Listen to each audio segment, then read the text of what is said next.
Everybody fit in here? Okay.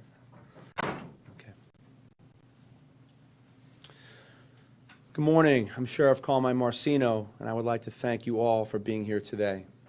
I would also like to thank State Attorney Amira Fox, County Commissioner Brian Hammond, and the Lee County School Superintendent Dr. Greg Atkins. As you know, tomorrow marks the one-year anniversary of the senseless and horrific murders in Parkland. Over the course of the past year, we have enhanced our footprint in securing our schools and protecting the children and teachers across Lee County. This has been a joint effort that would not have been possible without our partners at the State Attorney's Office, the school district, the County Commission, and the law enforcement agencies throughout Southwest Florida. Today we stand unified in our efforts to keep our children safe. In the wake of Parkland, we work directly with the county to ensure every school in Lee County has a resource officer. We have redirected resources to speed up the investigation into threats and disruptive activities. Our goal is to be proactive, and we will take a zero-tolerance stance on any and all threats. This proactive approach requires all students, faculty, and the entire community working together to be successful. I cannot stress enough that if you see something, if you hear something, you say something. I cannot be more serious when I say we take every precaution possible to protect our children and that we take every threat seriously. Let me be clear, those who make threats, real or fake, will suffer severe consequences. We recently have addressed several threats, arrested those responsible with the assistance of the State Attorney's Office. These individuals will be prosecuted to the fullest extent possible. My message is clear. There is no higher priority than the safety and the well-being of our children. At this time, State Attorney Amira Fox would like to say a few words, but before she does, I want to personally thank her and her staff for their hard work.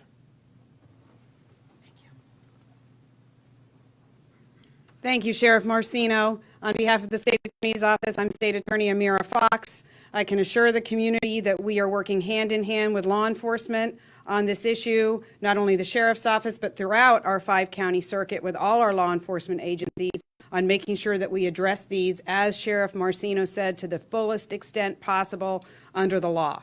I want you to let you know that over the course of last year, we saw a total of 15 of these types of cases in Lee County. We've already seen 14 this year. So we are putting our resources into addressing this issue. It is not funny. It is not a prank. We do not see it as a prank. We see it as a threat. In any situation like yours, all hands are on deck, because our number one duty to you is to protect you. And that is especially true, of course, of our vulnerable citizens like our children. So at this time, I would like to introduce our Commissioner for Lee County, Brian Hammond, and I know he has a few words he'd like to say to address this issue. Thank you, Amira. Thank you, Brian. Thank you very much. Good morning, everyone. It's good to be here with you this morning. I would like to first of all thank our Sheriff Carmine Marceno, our State Attorney Amira Fox, and our Superintendent Dr. Greg Atkins for the tough but fair stance they're taking on this. This is very personal for me. I grew up here. I was born and raised here and went to many of the schools that we're seeing in the headlines today as I grew up here. And every morning before I head into work, I drop my daughter off at school, and you say a little prayer as you watch her walk away in the morning that she makes it home safe at the end of the day. I'm here today to say that the Lee County Commission firmly supports our sheriff and our school system, and we're here to stand unified with them as we face these threats. And I would like to also say to any of the kids who may see this, or the parents who may see this, talk to your kids about what's going on at school. And if you hear something that sounds suspicious, report it. And now I'd like to introduce Dr. Greg Atkins, our superintendent. Thank you, Commissioner Hammond. Good morning. All of us here today have a common commitment, and that commitment is providing safe and secure schools for our children. Over the past year, we as a school district and a team have worked to secure our campuses, enhance our safety protocols, and expand mental health and support services for our children. Campus gates are now closed and locked to prevent unauthorized access. Doors leading to instructional classrooms and student-occupied spaces are locked during school hours. 2/3 of our classroom doors to this point have the red lock system that allows a teacher to lock the door from the inside, and with the referendum funding, we'll be able to complete the rest of those schools by the end of this year. We have video entry systems that are now to all of our schools, and the majority of those are in place at this time, the rest of them to be put in place by the end of this year. As was mentioned, we have school resource officers in every one of our buildings, and even 2 in some of our larger high schools. And that is, again, a credit to the folks behind me here who have done everything they can to provide the resources that we need so that we can have SROs in every single one of our schools. Law enforcement has live, real-time access to all school cameras, and we have partnered with them to develop emergency plans which include active shooter and hostage situations. Threat assessment teams have been established and trained in each district school. We have established agreements with community behavioral health providers to provide mental health services to our students. And again, we were provided additional funding from our state in order to do that. We've been able to provide school-based resources to help with mental health and establish avenues for referrals so that we can utilize community agencies for mental health for our kids. We have policies for referring violent and disruptive students and students expelled for firearms and certain threats to be referred to mental health services. And we've implemented mobile suspicious activity reporting tool, Fortify Florida, which allows information to be sent anonymously concerning potentially unsafe situations or harmful activities. Again, I want to thank the sheriff. I want to thank the attorney general. I want to thank the commissioner for their support. Law enforcement across this community has been amazing, but it takes a real partnership for us to bring this problem to an end. With this time, I'd like to turn it back over to the sheriff for a close. Thank you. Thank you, Commissioner, State Attorney Fox, and Dr. Atkins. When it comes to safety, we stand united with a common goal of providing our children safe and secure schools. And as your sheriff, I can assure you that our highest priority is protecting our children. Thank you. At this time, we can take a few questions. Sir, tomorrow is anniversary of Parkland. What are you doing anything, more patrols or anything? A lot of parents, we've talked to said they're trying to keep their kids home because they're nervous. What can you say to ensure their safety? As we stand before you unified, I can assure you that we've already met, we've spoken, communicated, and your kids will be safe in schools. We have extra patrols, and we are ready to go, as we always are, on our mission, laser focused. Something parents want to know is how you determine if the threats are credible or non-credible. Can you address that? A lot of people have been asking us. It's not a blanket if it's credible or not. Every single threat that comes in is credible to us. And then a lot of investigation goes into it, and then we can deem it either credible or non-credible, but each one is very specific. But every single one that comes in is going to be credible, every single one. How do you deem it non-credible? Through an investigation. Sheriff, the state is still pushing the school guardians program bill. They're working on it. What do you think of the potential of putting guns in the hands of teachers? Is that correct? Obviously, there are many people that have different views. We don't create laws. We just follow the laws and enforce laws. It's a topic that we've spoken about.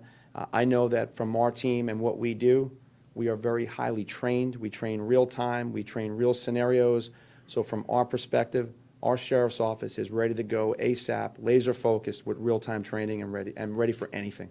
These investigations take a while. Can you kind of talk about how much this is costing, when these kids write these threats? Again, it's unfortunate that I can't just give a blanket answer to that. Each investigation is very specific.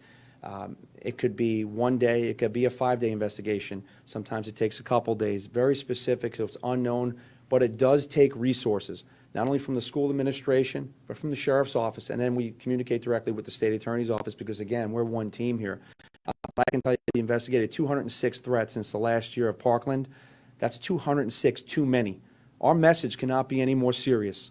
You make a threat real or fake, you're going to jail.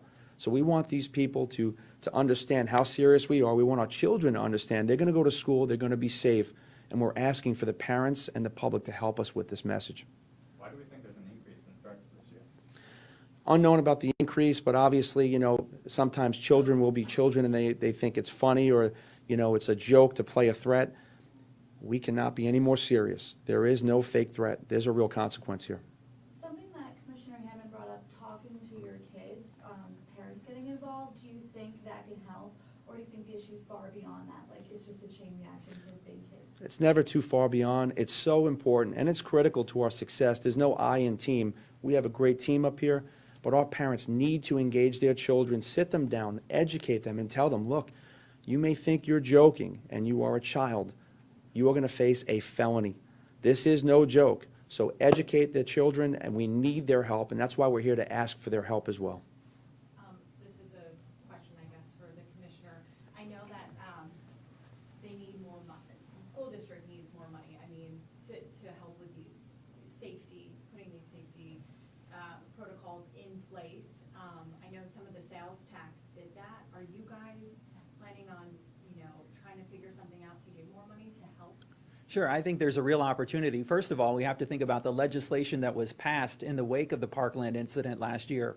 The state blanket said you need to have a school resource officer in every single school. Some schools need to have two. They made that law, which I think was a very appropriate law to make, especially in the wake of that incident, but they provided very little to no funding to cover that mandate. So it left the local officials scrambling to try and come up with that funding. Last year, Lee County partnered with the school district to split the cost of these school resource officers 50-50. We've had a very successful program in the past. It's the same taxpayers that the money comes from to cover this, whether it comes from the school district or whether it comes from the county commission.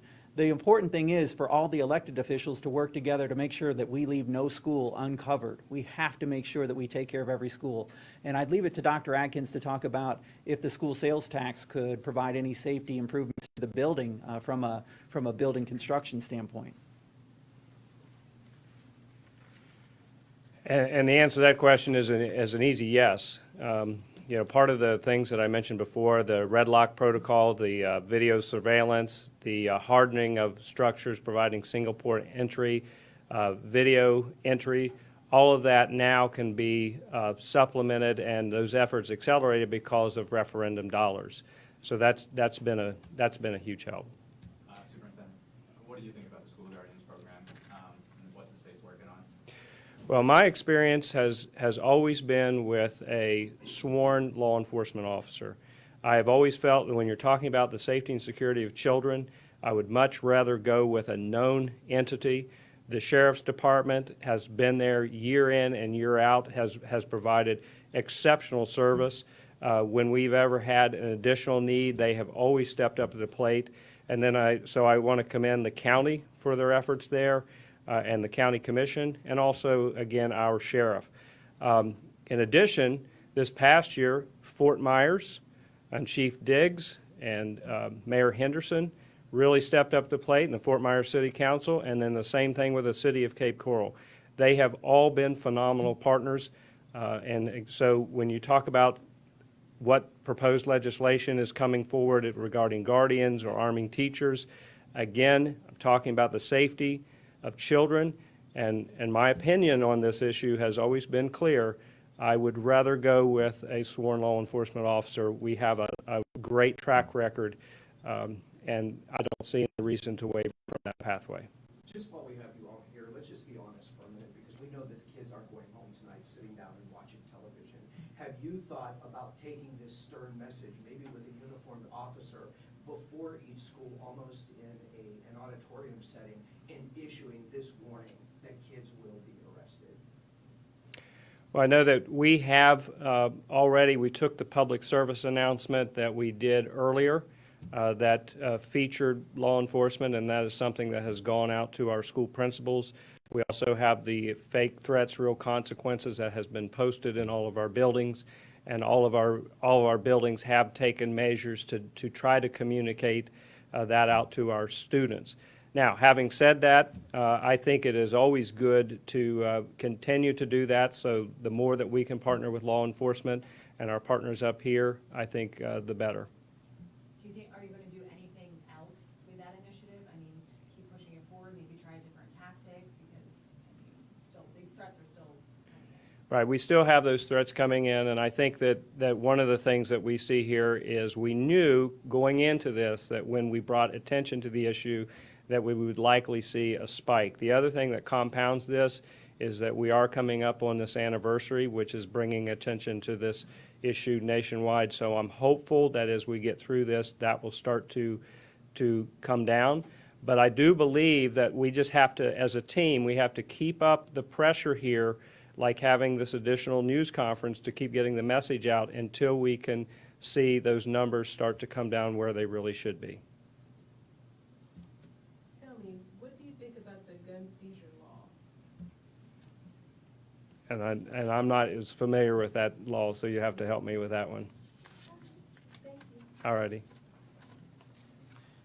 I just want to say, although you see a unified team up here, like Dr. Atkins said, we work very, very closely with Fort Myers Police, with the Sanibel Police, with the Cape Coral Police, and all entities together as that team. And I could personally not be more proud of our school resource officers and every single day how they interact with our children, they mentor children, and make certain that they keep them safe. I appreciate you all being here today. I'm telling you, this is our top priority. Our children are going to be safe, so thank you so much.